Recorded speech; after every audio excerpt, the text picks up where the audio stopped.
Doctor, നമ്മൾ ഈ homeo medicines എടുക്കുന്നതിൽ നമുക്ക് എന്തെങ്കിലും ഈ പാർശ്വഫലങ്ങളൊക്കെ ഉണ്ടാകാൻ ചാൻസ് ഉണ്ടോ? ഡിമെൻഷ്യ കാരണം ഉണ്ടാകുന്ന ഡിസീസസ് ഉണ്ടാകാറുണ്ട്.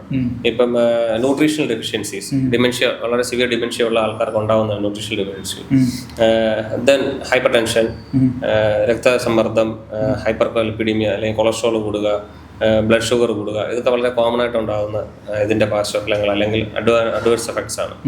അത് കൂടാതെ ഹോമിയോപ്പതി മെഡിസിൻ കൊണ്ട് ട്രീറ്റ്മെന്റ് കൊണ്ട് പാർശ്വഫലങ്ങൾ ഉണ്ടാകുന്നുണ്ടോ എന്ന് ചോദിച്ചു കഴിഞ്ഞാൽ ആക്ച്വലി ഹോമിയോപ്പതിക്കലി എടുക്കുന്ന ട്രീറ്റ്മെന്റ്സിനല്ല, ഹോമിയോപ്പതിക്കലി ഓരോ സിസ്റ്റത്തിന് ഓരോ പ്രിൻസിപ്പിൾസ് ഉണ്ട്. ഓക്കെ, ഹോമിയോപ്പതിക്കൽ അല്ലെങ്കിൽ ഹോമിയോപ്പതി പ്രിൻസിപ്പിൾ ബേസ് ചെയ്തിട്ടുള്ള ട്രീറ്റ്മെന്റ്സിന് ഒന്നും സൈഡ് എഫക്ട്സ് ഉണ്ടാവാറില്ല.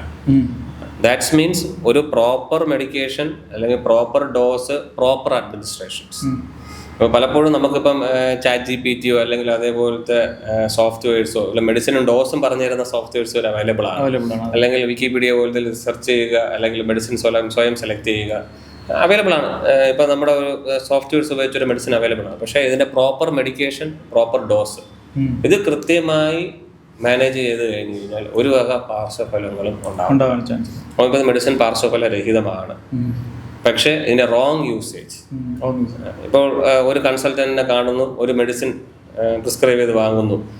സാധാരണ ഹോമിയോപ്പതി ക്ലിനിക്കിൽ നിന്ന് തന്നെയാണ് മെഡിസിൻ കൊടുക്കുന്നത്. ബട്ട് ഒരു പ്രിസ്ക്രിപ്ഷൻ കിട്ടുന്നു, ആ പ്രിസ്ക്രിപ്ഷൻ വെച്ച് കണ്ടിന്യൂസ് ചെയ്ത് പിന്നെ വർഷങ്ങളോളം ട്രീറ്റ്മെന്റ് എടുക്കുക. ഞാൻ ഈ മരുന്ന് കഴിച്ചോളാമെന്ന് തീരുമാനിക്കുന്നത്.